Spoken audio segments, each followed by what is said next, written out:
Hello everyone, welcome back to Ikra Online Learning Platform. I hope you are fine and doing well. तो guys आज का हमारा topic है types of majorities in Indian parliament. क्योंकि parliament में जब किसी बिल्स या मोशन को पास किया जाता है तो उस बिल और मोशन को पास करने के लिए मेजॉरिटी की ज़रूरत पड़ती है। तो मेजॉरिटी के डिफरेंट काइंड्स हैं, डिफरेंट टाइप्स और प्रकार हुआ करते हैं। तो आज उन्हीं डिफरेंट टाइप्स ऑफ मेजॉरिटी को जो कि पार्लियामेंट में ज़रूरत पड़ती है किसी बिल या मोशन को पास करने के लिए, आज हम उसी मेजॉरिटीज़ के टाइप को डिस्कस करेंगे। So without wasting more time, let me begin today's session, that is types of majorities in Indian Parliament.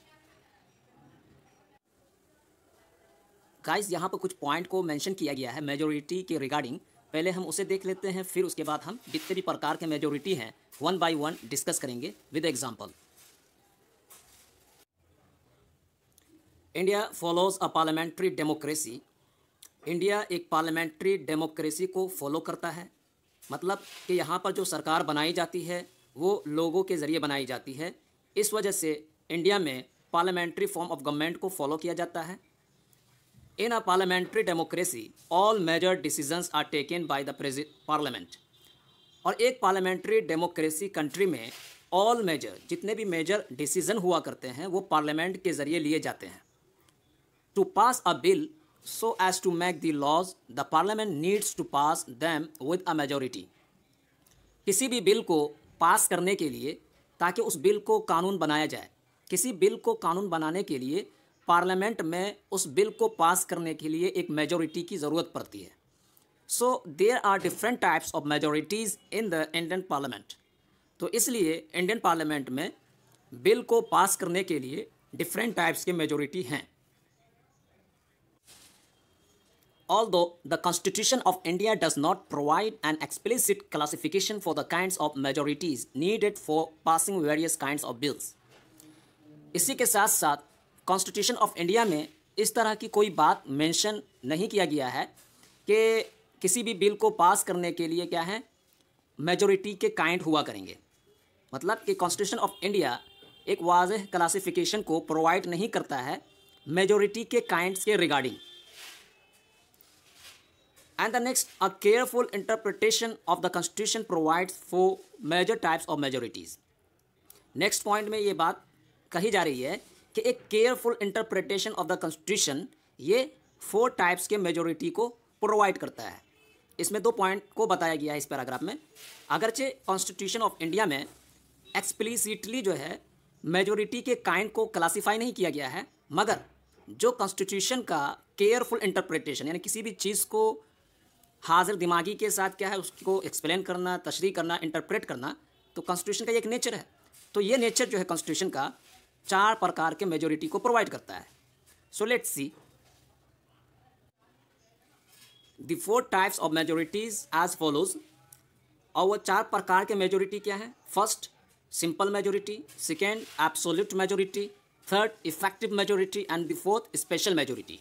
ये 4 प्रकार के मेजॉरिटी हुआ करते हैं इंडियन पार्लियामेंट में किसी भी बिल या मोशन को पास करने के लिए। So these types of majorities in Indian parliament. तो गाइस अब हम यहाँ से हर एक को वन बाय वन एक्सप्लेन करेंगे और एग्जाम्पल भी साथ में लेते चलेंगे ताकि ईजीली समझ में आ जाए कि ये मेजॉरिटी क्या हुआ करता है। तो फर्स्ट है simple majority. Simple majority, so first point is this refers to a majority of more than 50% of the members present and voting in the house. Simple majority का मतलब ये है कि ये वो मेजॉरिटी कहलाता है कि जहाँ पर 50% से ज़्यादा मेंबर हाउस में प्रेजेंट हों, मौजूद हों और वोट करें।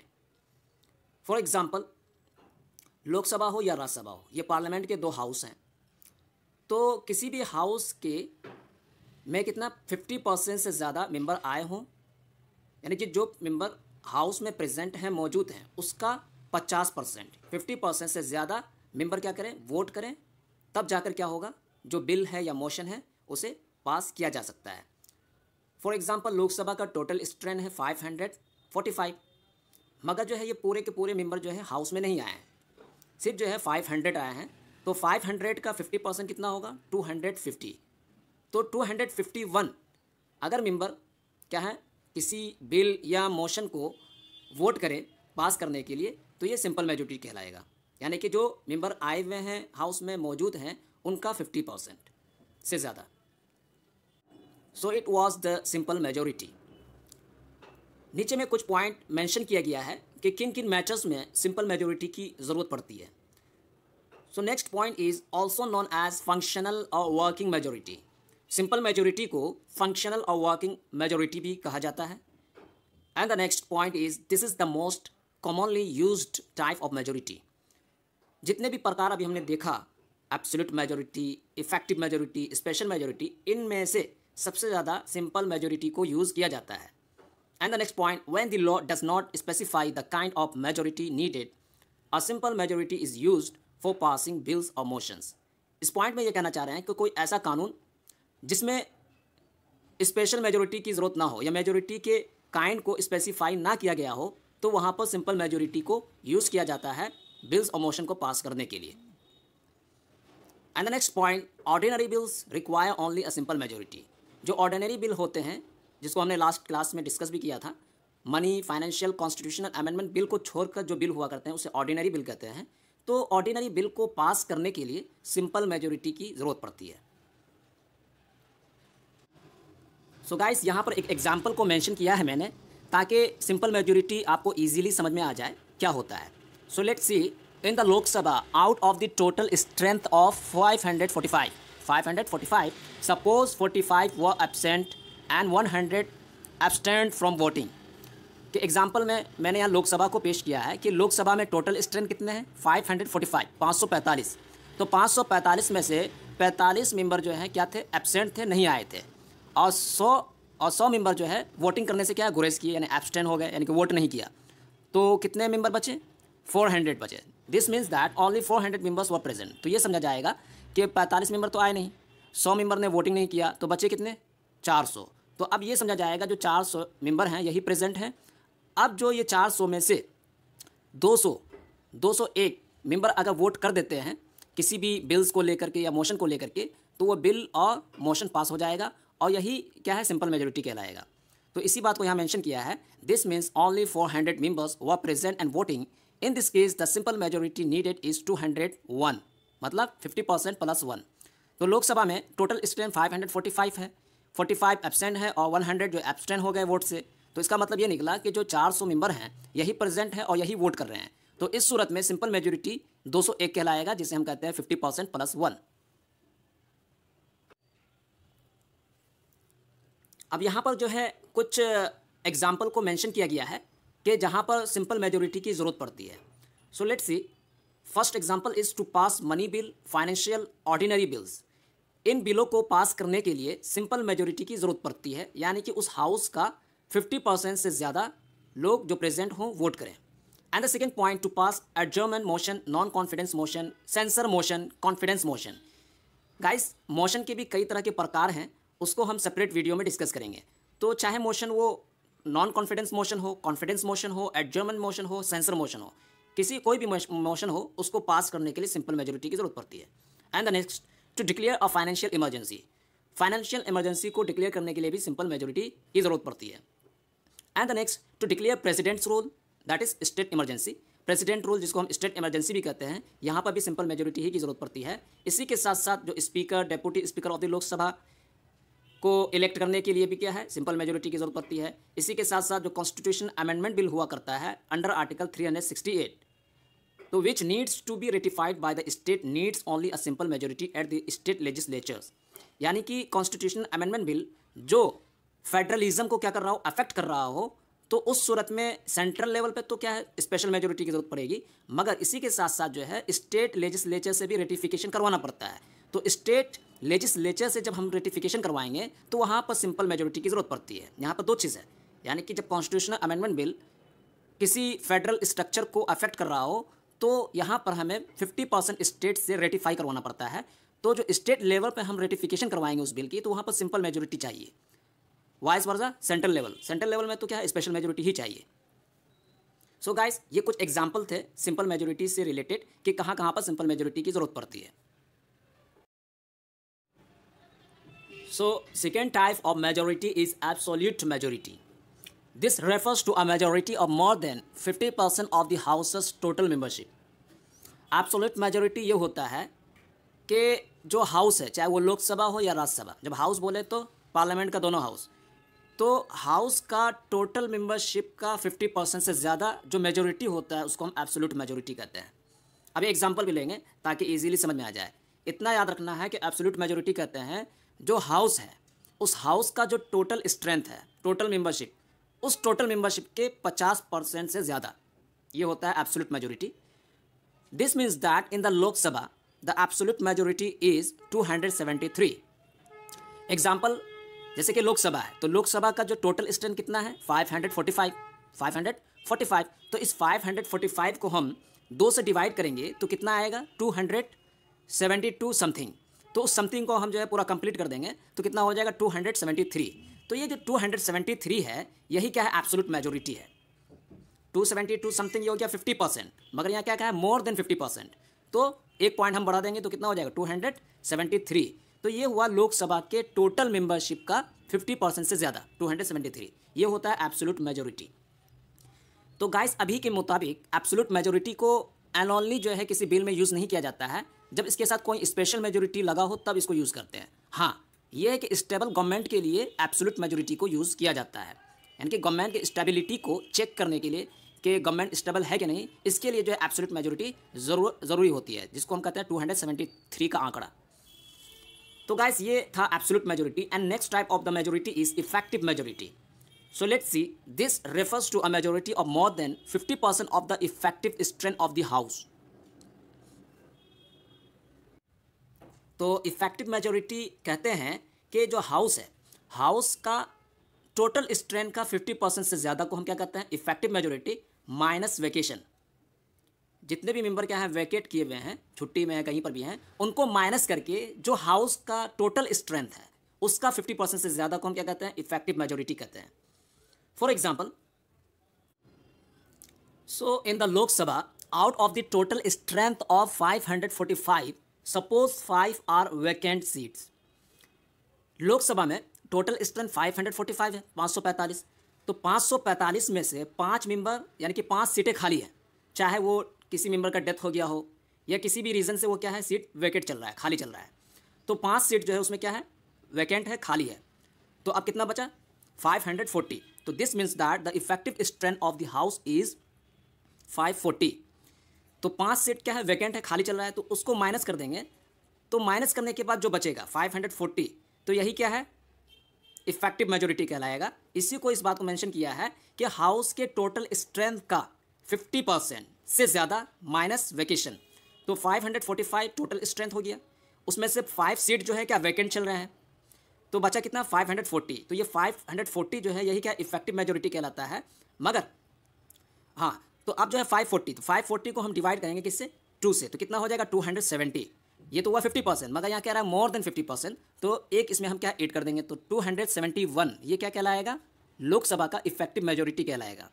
वंस अगेन, लोकसभा में 545 मेंबर्स हैं, उसमें से 5 मेंबर क्या हैं यानी कि सीट खाली है। तो इसका मतलब ये हुआ कि 540 ये क्या है लोकसभा का इफेक्टिव मेजोरिटी होगा। इस 540 को हम डिवाइड करेंगे 2 से, तो हो जाएगा 270, मगर यहाँ मांग रखा है मोर देन 50%, तो 270 + 1, तो 271 ये क्या होगा हाउस के टोटल स्ट्रेंथ का 50% से ज़्यादा 271। तो ये हो गया इफेक्टिव मेजोरिटी। और गाइस सिंपल मेजोरिटी और इफेक्टिव मेजोरिटी में डिफरेंस ये है, सिंपल मेजोरिटी में जो क्या होता है मेंबर एब्सेंट होते हैं, और इफेक्टिव मेजोरिटी में मेंबर एब्सेंट नहीं बल्कि वहाँ सीट ही वैकेंट होती है, या तो उनका डेथ हो गया हो कार्यकाल में, या ये कि किसी रीज़न की वजह से उनकी सीट खाली कर दी गई है। और एब्सेंट का मतलब ये होता है कि वो तो है सीट है, वो किसी रीज़न से नहीं आए। तो ये डिफरेंस होता है effective majority and simple majority. And the next point in the constitution and effective majority is mentioned as all the then members. इस पॉइंट में इस बात को जिक्र किया गया है कि इफेक्टिव मेजोरिटी का जो जिक्र कॉन्स्टिट्यूशन में आया है वो इस तरह आया है all the then members. All the then members ही क्या है कॉन्स्टिट्यूशन में इफेक्टिव मेजोरिटी को पॉइंट आउट करता है। तो गाइस मैंने यहाँ नीचे में इफेक्टिव मेजोरिटी से रिलेटेड कुछ एग्जाम्पल को मेंशन किया है कि कहाँ पर इफेक्टिव मेजोरिटी को यूज़ किया जाता है। सो लेट्स सी। पहला ये कि अगर राज्यसभा के चेयरमैन या डेप्यूटी चेयरमैन को क्या करना हो, राज्यसभा के डेप्यूटी चेयरमैन को रिमूव करना हो या ये कि लोकसभा या स्टेट लेजिस्लेचर के डेप्यूटी स्पीकर को रिमूव करना हो तो वहाँ पर इफेक्टिव मेजोरिटी की ज़रूरत पड़ती है, रिक्वायरमेंट हुआ करती है। तो ये दो एग्जाम्पल थे कि राज्यसभा के डेप्यूटी चेयरमैन या ये कि लोकसभा के डेप्यूटी चेयरमैन या लेजिस्लेचर के डेप्यूटी स्पीकर को रिमूव करना हो तो इफेक्टिव मेजोरिटी की ज़रूरत पड़ती है।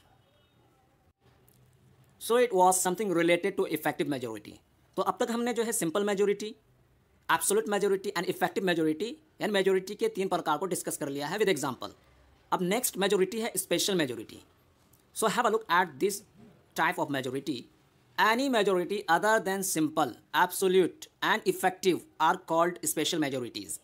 स्पेशल मेजोरिटी हम किसे कहते हैं?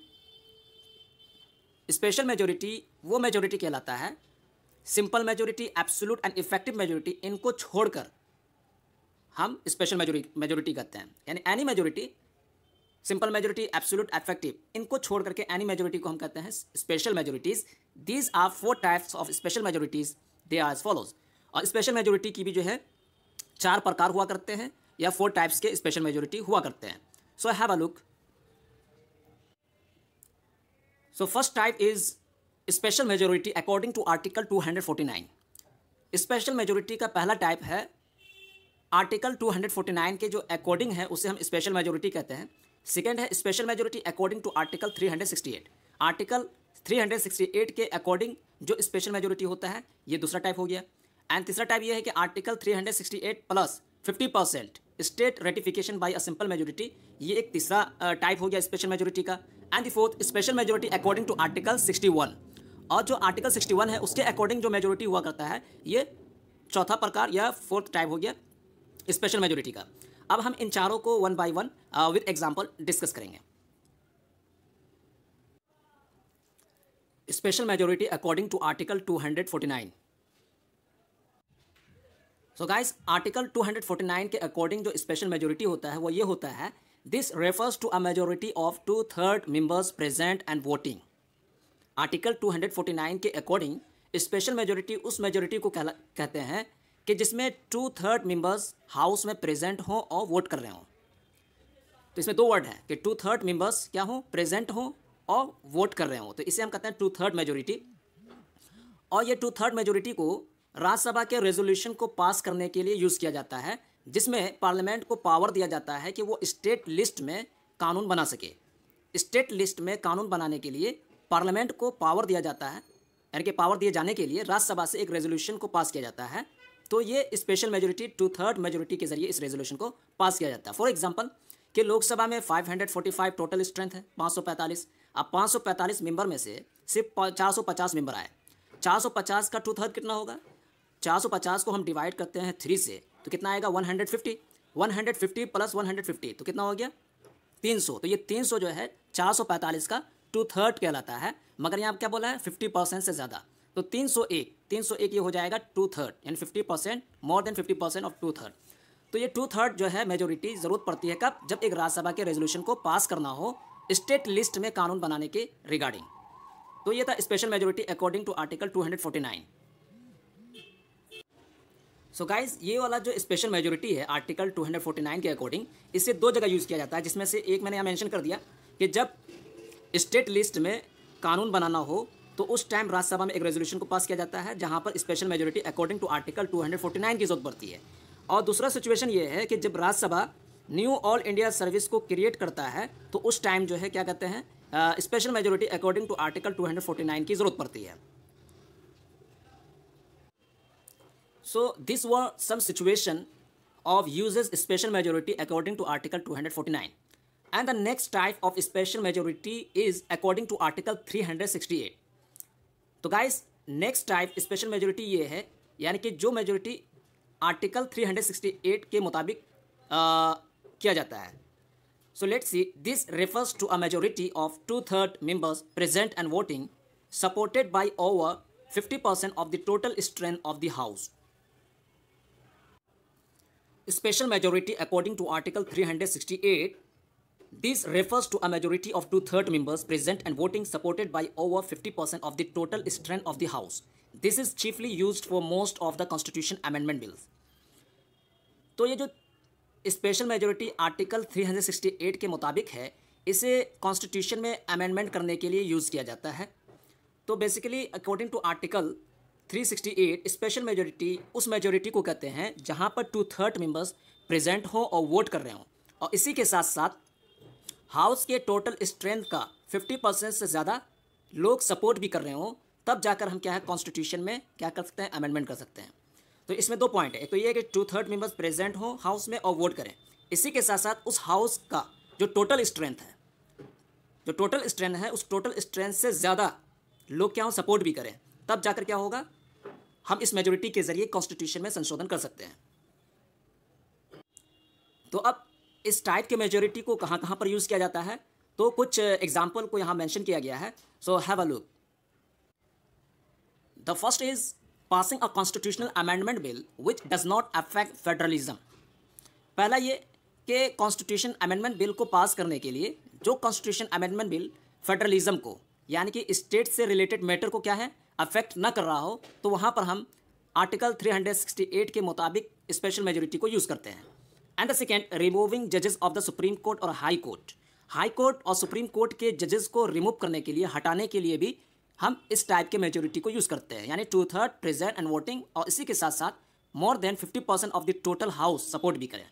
And the next, removing the controller and auditor general of India CAG. इसी के साथ साथ चीफ इलेक्शन कमिश्नर, कैग और चीफ इलेक्शन कमिश्नर को हटाने के लिए भी हम इस टाइप के मेजोरिटी को यूज़ करते हैं। And the next, national emergency. इसी के साथ साथ स्टेट लेजिस्लेचर को क्रिएट करने के लिए, या स्टेट लेजिस्लेटिव काउंसिल को क्रिएट करने के लिए, या उसे एबॉलिश करने के लिए जो स्टेट लेजिस्लेचर में रेजोल्यूशन को पास किया जाता है, उस रेजोल्यूशन को पास करने के लिए भी हम 2/3 मेजोरिटी, इसी के साथ साथ मोर than 50% of the total strength of that particular house की ज़रूरत पड़ती है।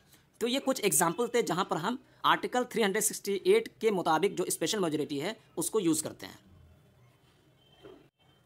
And the next type, special majority according to article 368 plus 50% state ratification by a simple majority.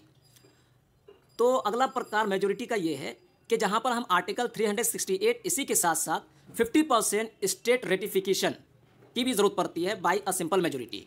मतलब कि नहीं, वो कॉन्स्टिट्यूशन अमेंडमेंट बिल जो फेडरलिज्म को या स्टेट रिलेटेड मैटर को क्या है अफेक्ट कर रहा हो, तो वहाँ पर 2/3 मेजोरिटी के साथ साथ, यानी कि आर्टिकल 368 के मुताबिक जो स्पेशल मेजोरिटी है वो, और इसी के साथ साथ जो है half of the total state का रेटिफिकेशन भी चाहिए। फॉर एग्जांपल कि this bill that introduce the national judicial appointment commission, it needed the support of at least 15 state legislature out of the 29 state. Example में दिया है जो NJAC central government ने लाया था, जिसे हम कहते हैं नेशनल जुडिशियल अपॉइंटमेंट कमीशन। तो इसमें जो है क्या कहते हैं स्पेशल मेजोरिटी के जरिए इसे पास किया गया था, यानी 2/3 मेजोरिटी। इसी के साथ साथ चूंकि ये मैटर कहीं ना कहीं स्टेट से भी क्या है रिलेट कर रहा था, या ये कि फेडरलिज्म को से रिलेट कर रहा था, तो इस वजह से जो टोटल स्टेट है 29 या 28, तो उसका हाफ यानी कि 15 स्टेट से रेटिफाई भी किया गया था। तो इस सिचुएशन में जो है हम इस टाइप के मेजोरिटी को यूज़ करते हैं, 368 plus 50%। So this type of majority is needed when a constitutional amendment tries to change the federal structure।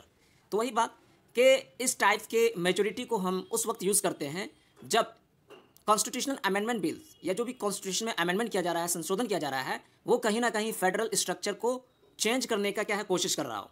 तो वहाँ पर हम आर्टिकल 368 के मुताबिक जो स्पेशल मेजोरिटी है plus 50% ratification by a simple majority of the state को यूज़ करते हैं। तो एग्जाम्पल में यहाँ पर NJAC को मैंने पेश किया है, जहाँ पर क्या कहते हैं स्पेशल मेजोरिटी को यूज़ किया गया, और इसी के साथ साथ क्या है 50% ऑफ द टोटल स्टेट का रेटिफिकेशन भी किया गया था। And the next type of majority is according to article 61। This refers to a majority of 2/3 of the total strength of the house.